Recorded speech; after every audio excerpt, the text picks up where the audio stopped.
ரமேஷ் ரொம்ப ஹாப்பி. காலையில்தான் நிச்சயதார்த்தம் பண்ணி முடித்திருந்தான். அதுவும் அவன் ரொம்ப நாளாக ஆசைப்பட்ட சஞ்சுளாவை தான். சுருக்கமாக சொன்னா, இனிமே இவ உனக்கு தான்ப்பா. கூடிய சீக்கிரமே இவளை மிஸ்ஸஸ் சஞ்சுளா ரமேஷ்னு மாற்ற நாங்கள் உறுதி அளிக்கிறோம்னு சொல்லி இவங்க வீட்டு பெருசுங்களும் அவங்க வீட்டு பெருசுங்களும் நிச்சயம் பண்ண. Ramesh was in dreams yeah. Mrs Sanjula Ramesh நினைத்து பார்க்கவே அனித்தது. நிச்சயம் செஞ்சு வச்ச அப்பாவுக்கு தேங்க்ஸ் மனசில் 100 முறை சொல்லி கொண்டிருந்தான் என்றுதான் சொல்ல வேண்டும். அப்பா ரொம்ப பெரிய ஆள். ஆளும் கட்சியின் சீனியர் அமைச்சர்களில் ஒருவர்.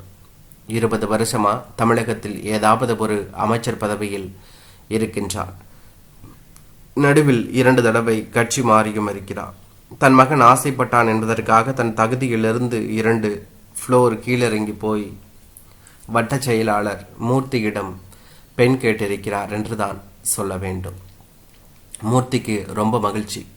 இந்த நிச்சயதார்த்தத்தை நடத்தி முடிப்பதற்குள் அவர் பயந்த பயம் அவருக்கு தான் தெரியும். பின்ன அமைச்சருக்கு சம்மந்தி ஆவதென்றால் சும்மாவா? 6வதுல 5 வருஷம் இருந்தவனை திடீர்னு மல்டிபிள் ப்ரொமோஷன் பண்ணி டாக்டர் பட்டம் கொடுத்து நீ எல்லாத்தையும் படிச்சுட்டேன்னா சொன்னால் அவனுக்கு எப்படி இருக்கும்னு தெரியுமா? தெரியலைன்னா மூர்த்தியோட முகத்தை பார்த்து தெரிஞ்சுக்கோங்க. அவருக்கு மேலே இருக்கிற மாவட்ட செயலாளர் மாவட்ட செயலாளர்களுக்கெல்லாம் இவர் மேலே ரொம்ப பொறாமை. கட்சிக்கு நேற்று வந்த பையன் இன்னைக்கு அமைச்சருக்கே சம்மந்தியாவ போறானேன்னு அவனுங்க பேசினது இவர் காதுக்கும் வந்தது. கோபக்கார பசங்க ஏதாவது பண்ணி நிச்சயதார்த்தத்தை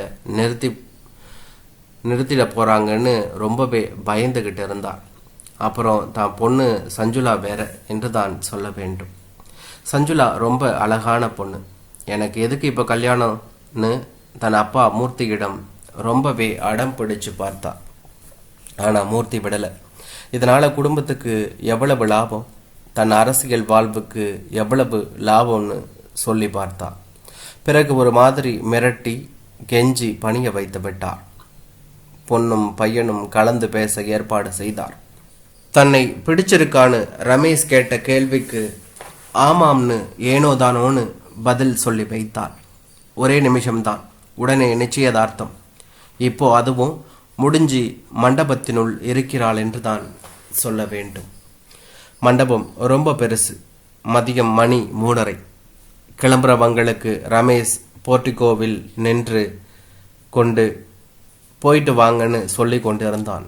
உள்ளேயும் வெளியேயும் கும்பல் நடமாட்டம் இருந்துகிட்டே இருந்தது. யார் வராங்க யார் போறாங்கன்னு இவனுக்கு தெரியவில்லை. அப்பாவுக்கு தெரிஞ்சவங்க அவ்வளவு பேர் எல்லோரும் சொல்லி வச்சா போல ஆளுக்கு ஒரு குட்டி கும்பலை கூட்டி வந்திருந்தாங்க. பிஏக்கள், எடுபடிகள், அடியாட்கள், அடிவாங்குற ஆட்கள், சின்ன வீடு, பெரிய அப்பார்ட்மெண்ட்டுன்னு ஒரே கூட்டம். களைப்பா இருந்தது. ஆனால் களைப்பு தெரியல. காரணம் உள்ளே இருந்த சஞ்சுளா. அவள் ஒரு இனிமையை தவிர வேறு எதுவும் இல்லை. யுவரானர், இவளை எப்பவும் நான் மகிழ்ச்சியாக கலகலன்னு வச்சுக்கணும். ஒரு நாள் கூட பிரியாம இவளை நான் வச்சுக்கிட்டு ஒரு 100 வருஷம் ஜாஸ்தினா ஒரு 99 வருஷம் ஜாலியா வாழணும்னு கடவுள்கிட்ட மானசீகமா வேண்டினான் என்று தான் சொல்ல வேண்டும். கடவுள் ரொம்ப பெரியவர். அவருக்கு பிகினிங்கும் இல்லை எண்டிங்கும் இல்லை. அந்த அளவுக்கு பெரியவர். அவர் விளையாடி பார்க்கணும்னு நினைச்சா யாரால தான் தடுக்க முடியும்? சஞ்சுளா இருந்த ரூமில் அவர் வேறு மாதிரி முடிச்சியை போட்டார். சஞ்சுளாவும் தன் புடவைகளை எல்லாம் கோர்த்து முடிச்சு போட்டு ஜன்னலை திறந்து கீழே இறங்கினார். கீழே அவள் காதலன் கார்த்திக் மற்றும் அவன் நண்பர் சிலரும் ஒரு பொலிரோவில் காத்து கொண்டிருந்தார்கள் என்றுதான் சொல்ல வேண்டும். பொலிரோ ரொம்ப வேகமாக பறந்தது. உள்ளே கார்த்திக்கின் கையை பிடித்து கொண்டான். நீ எங்க வராம இருந்துடுவியோன்னு பயந்துட்டே இருந்தேன் தெரியுமா? கார்த்திக்கும் அவள் கையை பற்றினான்.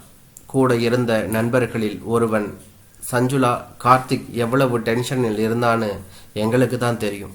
பெரிய இடத்து விஷயம்னு தெரிஞ்சதும் ரொம்ப நம்பகமான இடம்னு நினச்ச இடங்கள்ல இருந்து கூட ஹெல்ப் கிடைக்கல. ஆனால் உங்கள் அப்பா கிட்ட இருக்கிற வாரிய தலைவர் சத்யா தான் எங்களை பற்றி எப்படியோ தெரிஞ்சுக்கிட்டு ஹெல்ப் பண்ணுறேன்னு சொன்னார். நாங்கள் முதல்ல நம்பலை.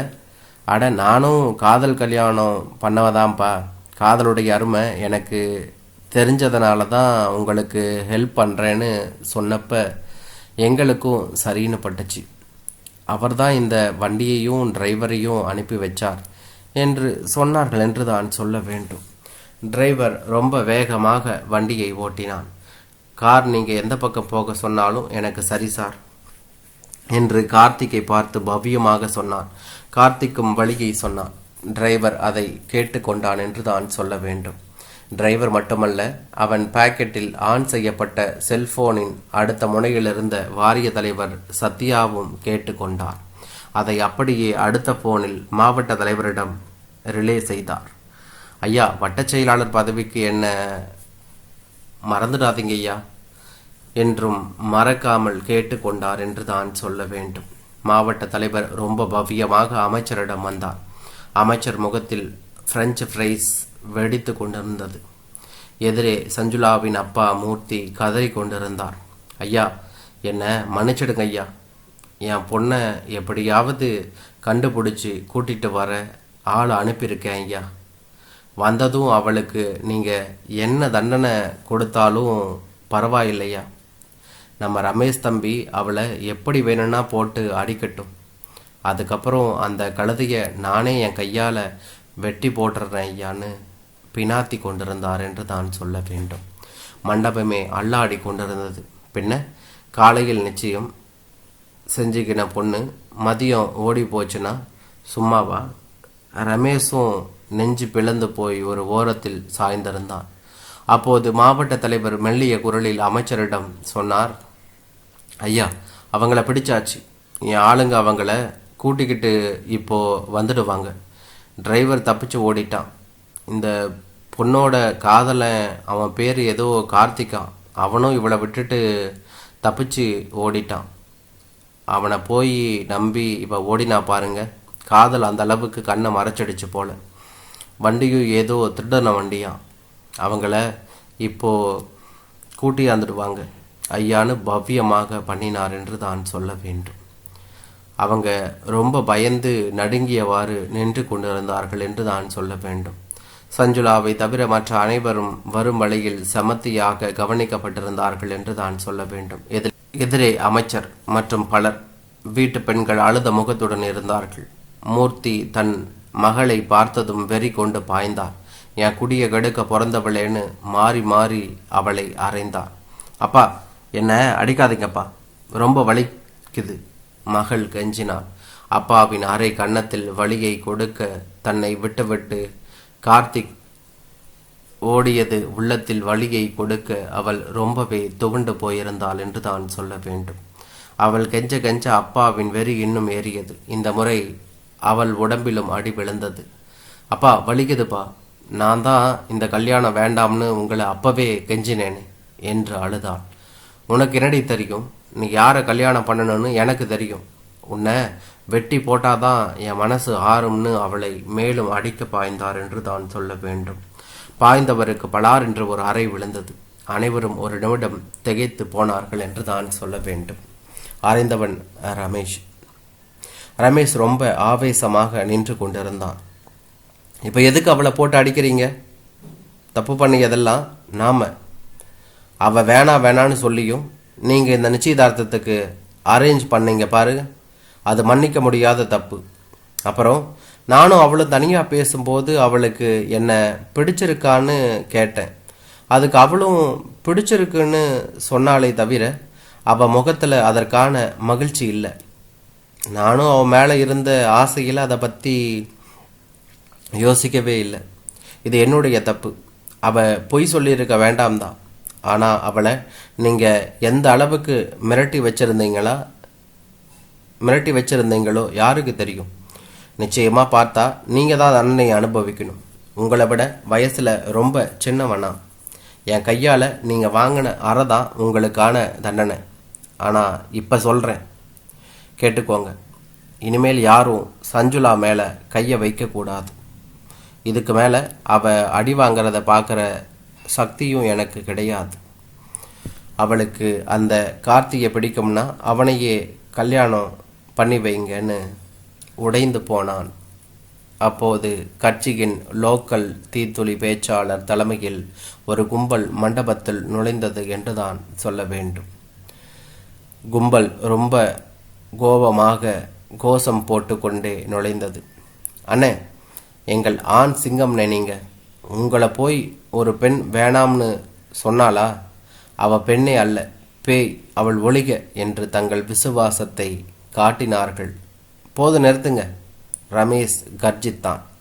நான் ஆண் சிங்கம்னா உடனே ஊரில் இருக்கிற எல்லா பொண்ணுங்களுக்கும் என்னை பிடிச்சிடணுமா? அப்படி பிடிச்சிருந்தா மற்ற ஆம்பளைங்களுக்கு எப்படி கல்யாணம் நடக்கும்? லூசுத்தனமாக கோஷம் போடாதீங்க. எனக்கு சஞ்சுளாவை பிடிக்கும். அவளுக்கு என்னை விட அந்த கார்த்திகை பிடிக்கும், அவ்வளவுதான். அதனால் நான் ஒன்றும் மட்டமாக போய்விடவில்லை. அதே சமயம் நாளைக்கு யாராவது பொண்ணு என் வாழ்க்கையில் குறுக்கிடலாம். அவளுக்கு மற்ற எல்லா ஆண்களையும் விட என்ன பிடிக்கலாம். அதனால் நான் ஒன்றும் மற்றவங்களை விட ஒஸ்னமன் அல்ல என்று முடித்தான். சஞ்சுளா இப்போதுதான் அவனை சரியாக ஏறெடுத்து பார்த்தாள். என்றான்.